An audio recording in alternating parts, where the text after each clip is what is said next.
आज के टॉपिक का मैंने हेडिंग रखा है अवतार प्रोसेस। क्या रखा है? हम सब अवतार के बारे में कुछ जानते हैं? अवतार क्या होता है? अवतार फिल्म है और कुछ रूप जैसे हाँ, जो भी पता है बताइए। जब हम लोग कुछ सीखते हैं ना, तो जो वर्ड आपने पहले सुना है उसी वर्ड की फाइल बनती है। इसको बोलते हैं कार्डेक्सिंग। ब्रेन में जो भी हम, जैसे आप सुन रहे हैं हमारी बात, तो अगर आपने अवतार वर्ड पहले कभी सुना हो तो अब वो एक फाइल बन गया है उस वर्ड से। तो अवतार से क्या जानते हैं आप बहन? कभी सुना है अवतार वर्ड?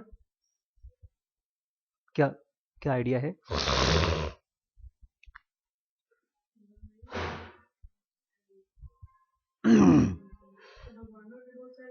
बिल्कुल।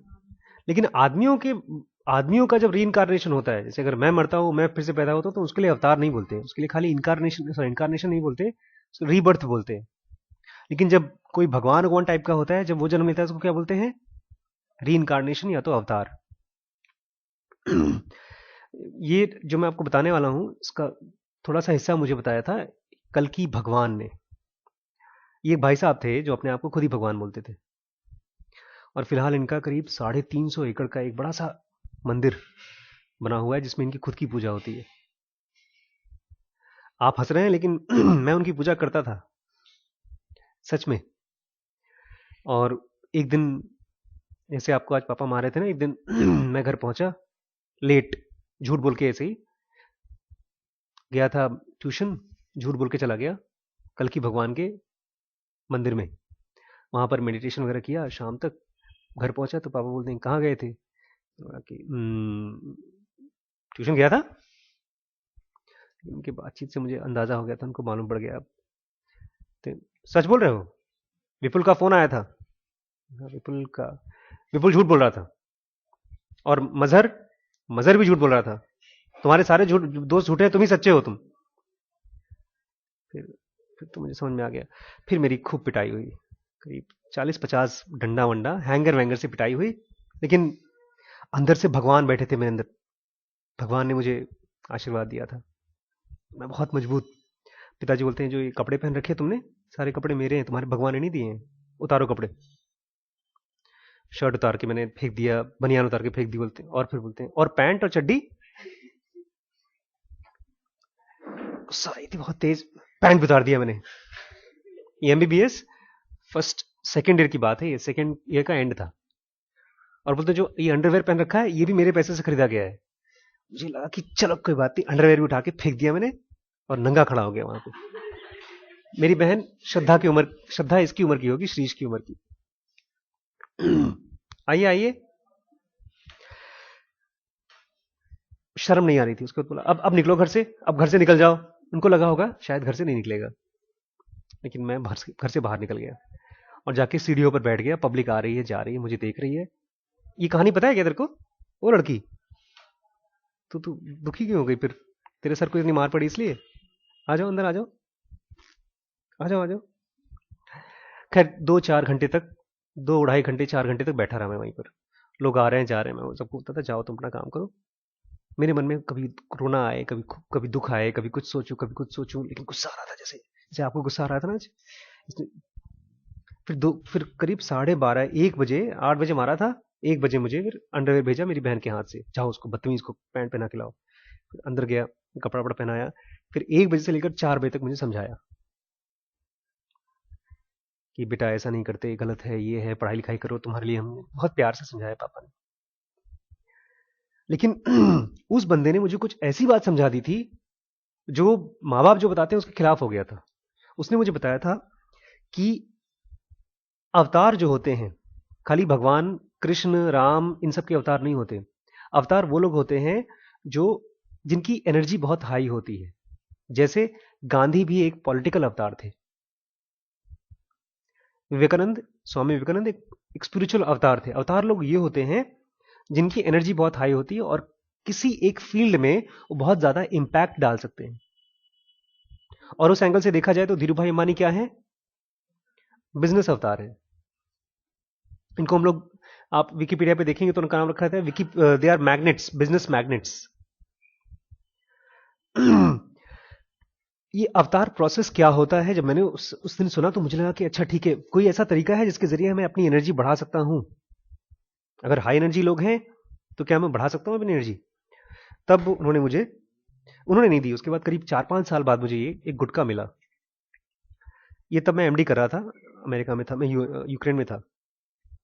इस इस किताब के बारे में कहा जाता है कि ये टोटल 5 किताबें लिखी गई थी। इसमें से कि एक किताब लास्ट वाली, जिसमें सबसे ज्यादा सीक्रेट चीजें थी, वो छुपा दी गई, क्योंकि अगर लोगों के हाथ में पड़ जाती और उनकी बॉडी में एनर्जी घुस जाती, मतलब किसी गुंडे टाइप में या टेररिस्ट के, तो वो लोग दुनिया में बहुत बड़ा हार्म फैला सकते थे। इसलिए उन्होंने, ये पतंजलि योग सूत्र का गुटखा है बेसिकली, मैंने खुद ही बनवाया है। फोटोकॉपी करा करके उसको लैमिनेट मैंने अपने हाथ से किया है और स्पाइरल बाइंडिंग करा के अपनी जेब में रखता हूँ। जब कहीं जाना होना होता है निकाल के बैठ के पढ़ता रहता हूँ उसको। इसमें बताया है कि कैसे जिनेवा का पूरा सीक्रेट इसमें रखा हुआ है। इसको बार बार पढ़ने से हम लोगों की बॉडी की एनर्जी बढ़ती जाती है। लेकिन इसमें हनुमान चालीसा नहीं है, जय हनुमान ज्ञान गुण सागर, हनुमान के बारे में नहीं है, ये हमारे अपने माइंड के बारे में है।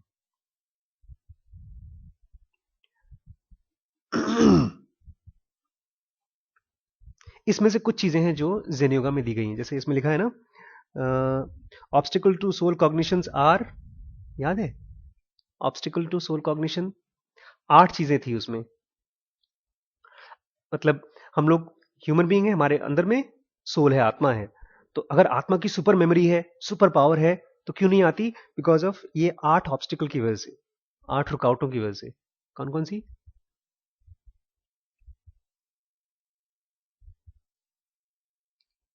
मैंने रटाया था बच्चों को, 12th के साइंस के बच्चों को सारा कुछ रटाया था मैंने, कर मुझे भी याद नहीं है। एक तो है बॉडीली डिसेबिलिटी, मतलब आपकी अगर बॉडी बीमार है तो आपकी सोल आपको अपना एक्सपीरियंस नहीं करा सकती, आपकी इंटेलिजेंस नहीं आपको एक्सपीरियंस करा सकती।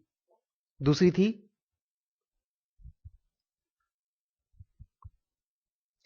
मेंटल इनर्शिया, माइंड का आलस। जैसे आप आए, मैथ्स का किताब खोला, यार ये सवाल बड़ा मुश्किल है, छोड़ो, ये जो छोड़ो कर दिया, ये बॉडी का आलस नहीं है, ये मेंटल क्या है? इनर्शिया, ये मेंटल आलस है। थर्ड, अरे वाह, कहां से याद आ गया? गुड का निकल गया, वेरी गुड। नहीं, I am happy. Wrong questioning, wrong questioning मतलब जैसे आज या मेरी मम्मी जब मुझे मार रही थी तो मुझे लग रहा था कि इस घर में वापस कभी आऊंगा नहीं, आखिर मेरी जिंदगी में ही ये सब परेशानी है किस लिए? ये रॉन्ग क्वेश्चनिंग है। सही क्वेश्चन मुझे जब मार पड़ती है तो आना चाहिए कि आखिर मैं अगली बार अगर ऐसे कुछ करूं, मुझे एंजॉय करना है लाइफ को, तो एंजॉय करूं, लेकिन फिर कैसे करूं कि मुझे मार ना पड़े? कैसे मम्मी को पटाऊं या पापा को पटाऊं? बिकॉज मार कौन रहा है? तो हर बार, जितनी बार भी हम लोग फंस रहे हैं किसी चंगुल में,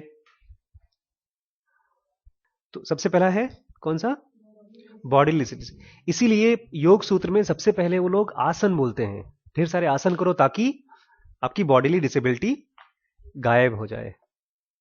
दूसरा था मेंटल इनर्शिया, इसलिए मंत्र कराते हैं, ओम नमः शिवाय, ओम नमः शिवाय, ताकि मेंटल इनर्शिया, आप देखेंगे अगर मंत्र आपको बोलने पड़ेंगे तो 30-40-50 के बाद आप बोर हो जाएंगे, बोलेंगे छोड़ो यार, बोर नहीं होते। That is called as mental inertia. Inertia मतलब, हाँ न्यूटन, हाँ सही है। ये है क्या मतलब इसका? जैसे अगर मैं इसको फेंकता हूं तो आपके पास पहुंचेगा नहीं, उसके पहले ही नीचे गिर जाएगा। अगर मैं इनर्शिया मतलब जो चीज जैसे है, अगर हमारे माँ बाप हमको पीट रहे हैं तो पीटते रहेंगे बुढ़ापे तक, सुधरेंगे नहीं। और अगर हम पिटने वाले लड़के हैं तो बुढ़ापे तक पिटने वाले बने रहेंगे, हम सुधरेंगे नहीं। ये सच्ची बात है। गौतम बुद्ध जब एनलाइटन हो गए थे, जब वापस घर पे आए, तो उनके पिताजी क्या बोलते हैं पता है? वो एनलाइटन हो गए थे, ग्रेट मास्टर, तो पिताजी बोलते हैं अब चलो अच्छा है तुम सुधर सुधर गए, अब चलो घर में आ जाओ, राजा बन जाओ, अभी भी मौका है। इनर्शिया है, इनर्शिया मतलब जो चीज जैसी है वैसी ही रहेगी। इसलिए अगर हमको पेरेंट्स के साथ रहना है तो हम ही को सुधरना पड़ेगा उनके साथ टेम्पररी। मैंने इनको बताया एक सीक्रेट, ये मान लो कि कॉलेज तक उनको झेल लो, एक बार कॉलेज निकल गए, उसके बाद फिर कभी वापस नहीं तुम्हें जाना पड़ेगा। अब मैं कभी वापस नहीं जाता घर पे। वेरी गुड, इरोनियस परसेप्शन याद है। इरोनियस परसेप्शन मतलब है, उसका मतलब भी याद है, तभी तो याद है इनको। इरोनियस परसेप्शन मालूम है क्या है? जिसकी वजह से निशान फंसे हैं। लड़कीबाजी, लड़कियों के चक्कर में रहना, लड़के लड़कियों के चक्कर में थे, लड़कियां लड़कों के चक्कर में रहती है, इसको बोलते हैं इरोनियस परसेप्शन। शादी से पहले, शादी के बाद ये चीज ठीक हो जाती है, उसमें कोई गलती नहीं मानी जाती।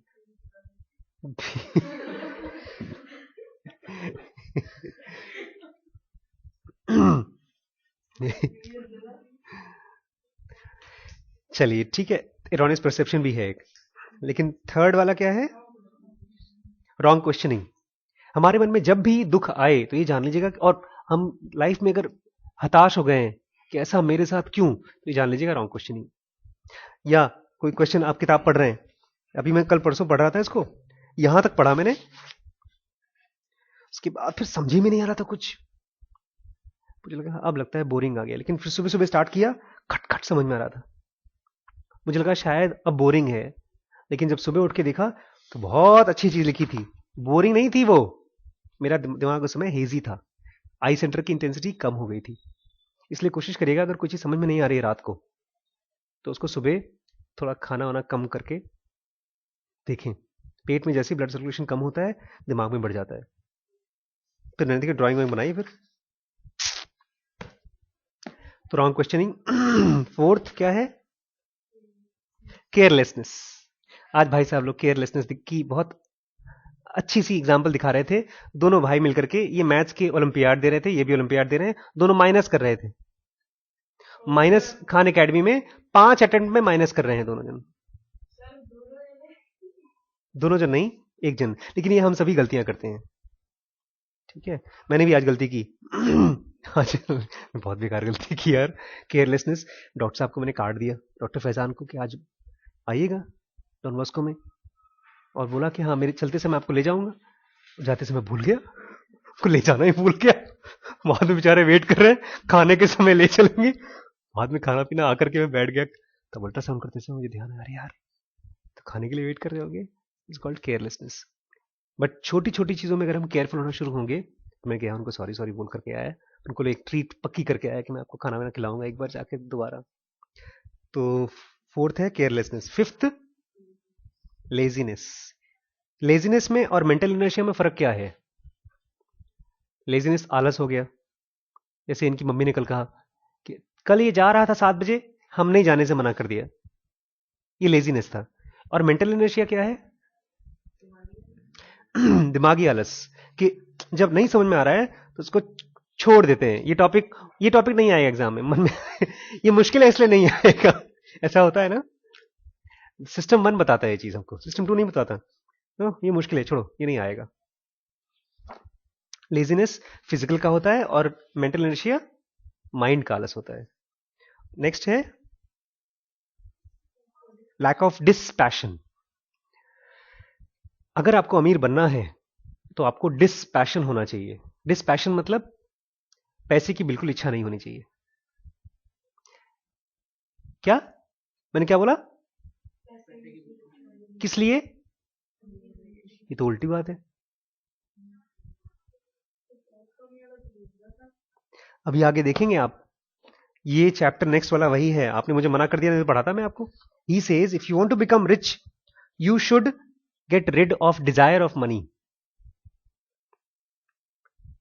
First step towards anti-fragility consists in first decreasing downside rather than increasing upside. हम जब अमीर बनना चाहते हैं तो असल में हम अमीर नहीं बनना चाहते, हम अपने डर को खत्म करना चाहते हैं कि ढेर सारा पैसा आ जाएगा तब हमको कोई दिक्कत नहीं आएगी, तब अगर बिजली चली गई खट से जनरेटर चालू कर देंगे। But he is saying you should have lack of dispassion. Krishna बोलते हैं योगी वो है जो शत्रु और मित्र दोनों में समभाव रखता है। यश और अपयश, अपयश मतलब हिंदी कौन पढ़ाता है? अपयश। अच्छा, यश का मतलब यश का मतलब खुशी। आंटी जी, यश मतलब? हाँ हाँ, नाम होना। और हमारे बच्चों ने लिखा है, सर नाम नहीं तो बदनाम ही सही, नाम तो हो रहा है। अपयश मतलब बदनाम होना। बोले सर हमको कोई दिक्कत नहीं है सर, हम योगी हो चुके हैं, हम यश में भी हैप्पी हैं, बदनामी में भी हैप्पी हैं। जैसे हमारे निशान भाई, या जैसे माज, माज ने लिखा है कि सर आजकल मेरी खूब फेमस हो रहा हूं ना, फेमस हो रहा हूं, अपयश फैल रहा है उसका। तो ये इसलिए आपको अगर डिजायर है पैसा कमाने की, तो पहले आपको,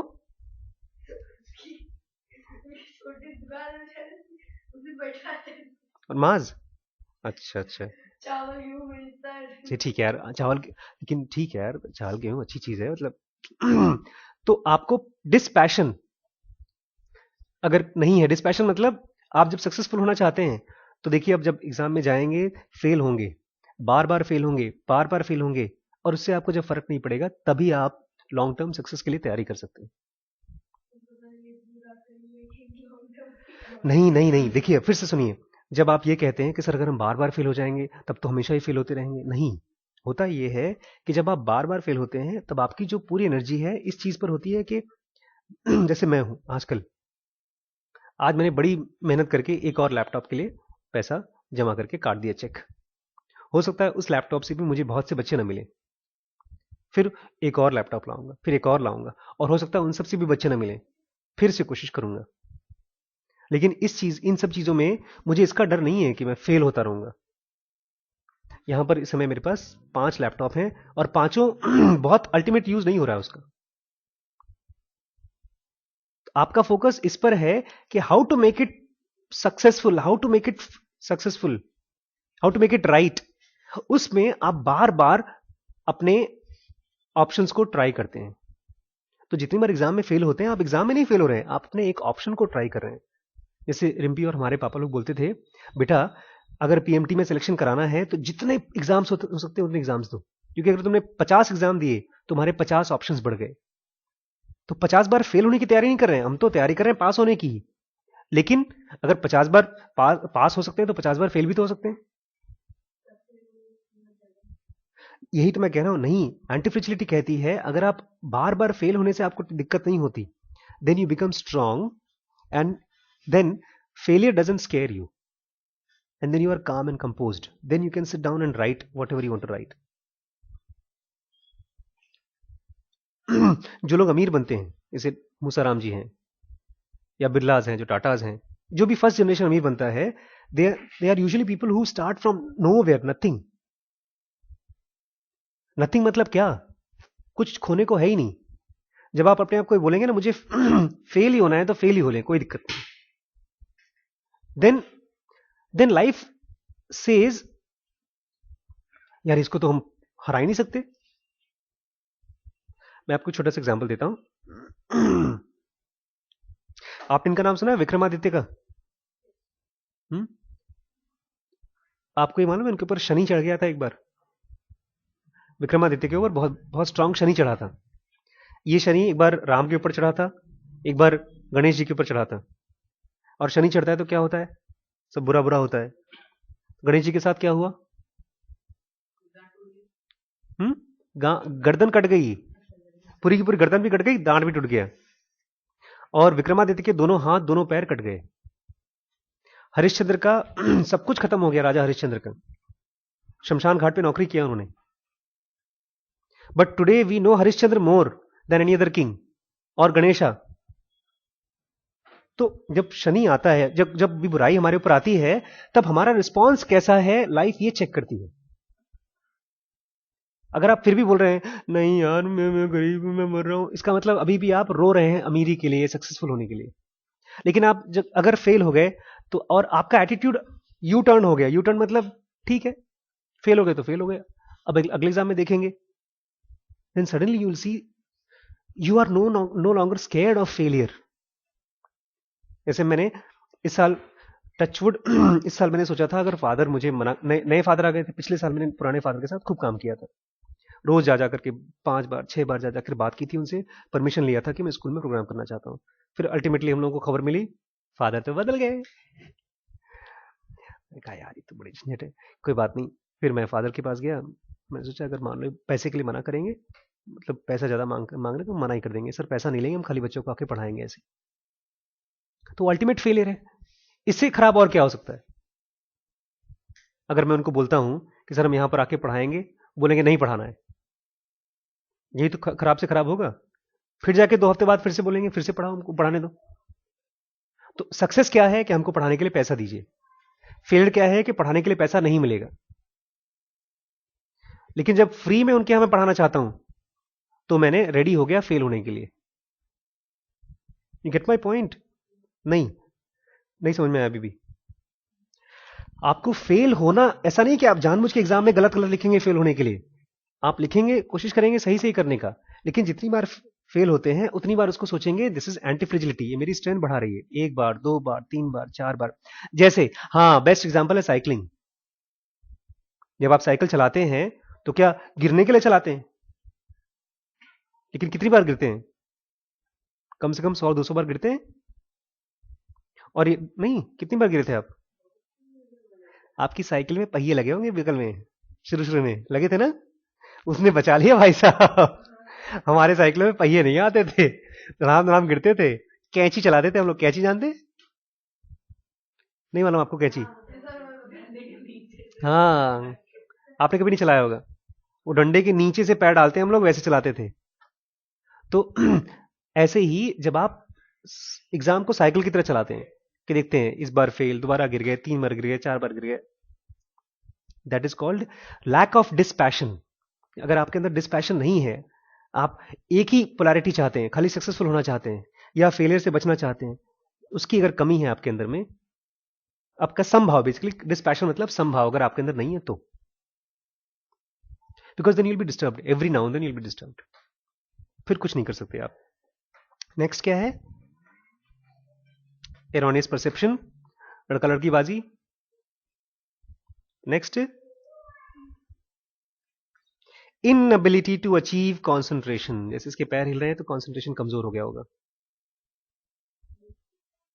कॉन्फिडेंस नहीं, inability to lose, inability to concentrate, inability to achieve concentration. Concentration जो होता है वो नॉर्मली हम लोगों का बॉडी का हिस्सा नहीं होता। Normal animals are designed for no concentration, that is required for survival. एक बर्ड होती है, बैठी ऐसी, अचानक से कोई, किसी ने कुछ फेंका तो खट से भाग जाती है। वो क्यों? Because she is designed for taking lots of impulse from here and there. और जैसे ही यहां से कोई आवाज आई या यहां से बाज आया तो खट से अवेयर होकर के भाग जाना, नहीं तो सरवाइव नहीं कर पाएंगे हम बैठे हैं आराम से योगी बन के, आग जल रही है, कोई दिक्कत नहीं है, हम योगी बन गए। क्या बोल रहे हैं? पैंट भी जल गई। एक साधु बाबा थे, उनके गुरुजी बेचारे 10 साल से उनको पढ़ा पढ़ा के परेशान। साधु बाबा ने, जाओ तुम एक राजा साहब हैं, जनक के पास जाओ, जनक तुम्हें सिखाएगा कैसे कॉन्सेंट्रेट करते हैं। कहानी सुनी आपने? आए वो, आप ही की कहानी से याद आया मुझे। तो राजा साहब ने उनकी सेवा सत्कार करी। फिर तो चलो आज हम लोग नदी में नहाने जाएंगे। तो नदी में नहाने गए वो लोग। नदी में नहाते समय खबर आई, राजा साहब आपका वो महल। हाँ क्या हुआ महल को? वो जल गया, आग लग गई उसमें। कोई बात नहीं, मैं फायर ब्रिगेड वाला थोड़ी हूँ, तुम जाओ आग बुझाने वाले को बोलो, बुझाएंगे। चलो हम नहा धो करके पूजा पाठ करके फिर आएंगे। अरे जल्दी करिए, मतलब ठीक है राजा मैं जा रहा हूँ। लेकिन वो तब तक से वो जो साधु था उसकी हालत खराब, पसीने होने लगे उसको। आपको टेंशन नहीं हो रही है? इतना लाखों रुपए का वो महल जल रहा है। आपको क्या चिंता है, आप अपना काम करिए, हम अपना काम करते हैं, चलते हैं। आप समझ नहीं रहे हैं? क्या समझ रहे हैं, क्या बात है, क्यों परेशान हो रहे हैं? मेरी लंगोट रखी है वहां पे। उनकी लंगोट जल जाएगी तो बेसिकली वही पैंट वाली बात से मुझे याद आ गया कि और कंसंट्रेशन के लिए आपको रोज एक छोटा सा एक्सरसाइज बताता हूं, उसको करना शुरू करें।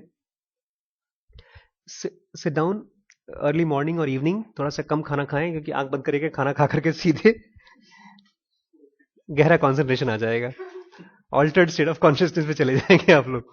And take one corrective method. आपको एसएमएस गया था व्हाट्सएप पे, इसका नाम है करेक्टिव मेथड। मैं आपको एक सेंटेंस दूंगा, उसको आपको बार बार रिपीट करना है। उसका नाम है व्हेन द ऑब्जेक्ट्स, नहीं आप उसका नाम रखेंगे ये वाला, you will repeat self unfolds, नहीं सेल्फ वाला नहीं, one who's freed from bondage of senses, one who's freed from bondage of senses, जो अपने सेंसेस की बॉन्डेज से, सेंसेस का बॉन्डेज मतलब जैसे टीवी चालू हुआ वही देख रहे हैं, जैसे रसगुल्ला आ गया उसी के बारे में ख्याल आ रहा है, ये सेंसेस का बॉन्डेज है। One who is freed from bondage of senses transcends, मतलब वो पार चला जाता है from all material relations. One so freed of bondage of senses, जो अपने बॉन्डेज ऑफ सेंसेस से फ्री हो जाता है, ट्रांसेंड्स ऑल मटीरियल रिलेशंस, वो सारे मटीरियल रिलेशंस को के पार चला जाता है, मतलब ट्रांसेंड्स ऑल मटीरियल रिलेशंस, तब उसको दुख सुख परेशान नहीं कर पाते। Hello, material relations, material relations होता क्या है पता है? हम लोग आसपास की जो, जैसे अभी मैं इनके घर में गया था, उस घर में काफी लो एनर्जी है। इनके पापा बहुत गुस्से वाले हैं। खाली पापा का गुस्सा नहीं है, आसपास का जो, जिसको वास्तु बोलते हैं आप लोग, वो भी बहुत कमजोर है इनका। आप स्कूल में हैं, वास्तु नहीं पता? वास्तु शास्त्र है, घर का एक शास्त्र होता है जिसमें कि बाथरूम की एक खास जगह होती है, किचन की खास जगह होती है, गेस्ट रूम की अलग जगह होती है, पढ़ाई के लिए अलग कॉर्नर होता है। अगर आप वहीं बैठ के ना पढ़ाई करें तो आप कॉन्सेंट्रेट नहीं कर पाते, ऐसा कहा जाता है वास्तु में। अगर आपने जहां पर टॉयलेट होना चाहिए उसकी जगह मंदिर बना दिया तो घर में बहुत नेगेटिव एनर्जी होती है।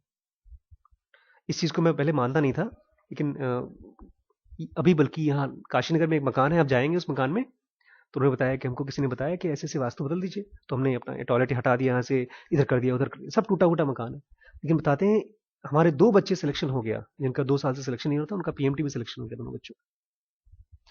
बट ये मटीरियल रिलेशन है कि आसपास की जो एनर्जी है उसके साथ आप बंधे हुए होते हैं।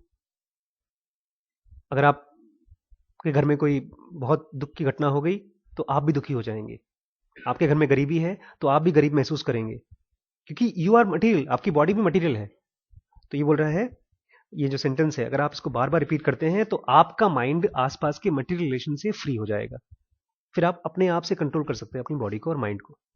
One so free of bondage of senses transcends, transcends मतलब उसके ऊपर उठ जाता है, ठीक है, ऑल मटीरियल रिलेशन। इसको अगर आप बार बार रिपीट करते हैं तो इससे आपका कॉन्सेंट्रेशन धीमे धीमे बनेगा। इसको रिपीट करते करते अचानक से क्या होगा पता है? 3-4 बार रिपीट करेंगे फिर आप कहीं और ड्रिफ्ट हो जाएंगे। कोई transcends all material relations, one so freed of bondage of senses, जो इस तरह से बॉन्डेज ऑफ सेंसेस से फ्री हो जाता है वो सारी मटीरियल रिलेशन से फ्री हो जाता है। नहीं, ट्रांस में नहीं चलेंगे। आप देखेंगे अचानक से पता है क्या होगा, आपके फ्रेंड्स या आपके पापा मम्मी का रवैया आपके लिए खाली अलग हो जाएगा। आप देखेंगे कोइंसिडेंसेस बढ़ रहे हैं आपकी लाइफ में। कोइंसिडेंस समझते हैं क्या होता है? इत्तेफाक। ये इत्तेफाक है कि काउंसलर चाहिए था फादर को और मैं पहुंच गया। इसी को भाग्य बोलते हैं, साइंस ऑफ लक, कि ऐसी चीजें होना शुरू हो जाएंगी कि जो आप चाहते थे वैसे ही अचानक से अनुरूप हो जाएंगी चीजें, वैसा होना शुरू हो जाएगा।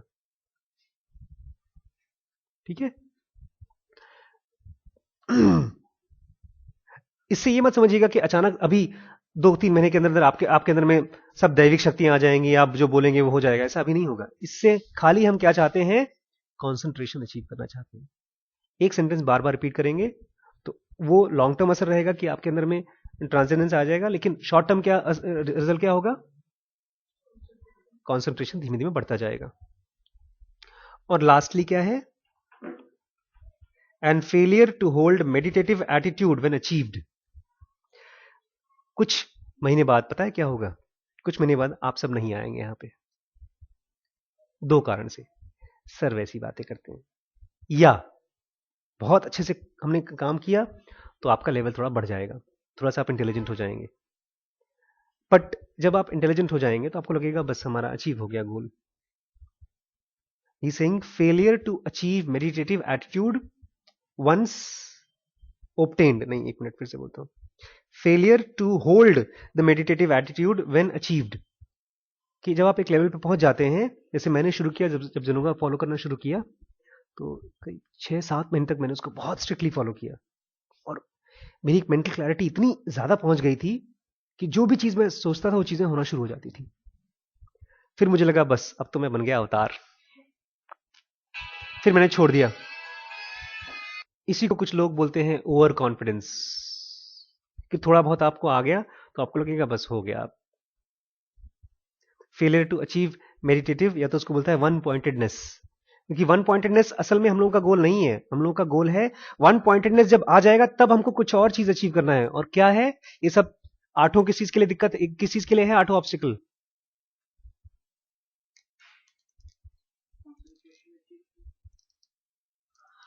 Obstacle to dash cognition, soul cognition. आपके अंदर में कहा जाता है कहीं आत्मा फात्मा है और वो आपसे पुकार रही है रोज बात करने के लिए। रोज सुबह श्री उठते हैं, बोलते हैं मैंने डोरेमोन का सपना देखा, और मैं रोज अपने स्कूल का सपना देखता रहता हूं। वो मेरी सोल मुझे पुकार रही है। उसको अचीव करने के लिए आप ये सब तिकड़मबाजी करेंगे आठों। कंसंट्रेशन अचीव करने के लिए नहीं, सर मेरा कंसंट्रेशन बढ़ गया सर बाय बाय, नहीं। हमारा पर्पस क्या है? Soul cognition. और अगर सोल कॉग्निशन हो जाएगा तो आप सब क्या बन जाएंगे? अवतार। फिर आप अपनी इच्छा से अंदर आ जाओ बेटा। और अगर हम सब अवतार प्रोसेस में नहीं गुजरते हैं, अपनी एनर्जी नहीं बढ़ाते हैं, तो क्या होगा? We will be bound in the circle of life and death, दुख एंड सुख, पिटते रहेंगे, रोते रहेंगे, पिटते रहेंगे, रोते रहेंगे, पिटते रहेंगे, रोते रहेंगे। अब कोई मेरी बात सुन ही नहीं रहा है, सब लैपटॉप देख रहे हैं, आप नया नया आप सुन रहे हैं, वो उधर घूर रहा है। ठीक है।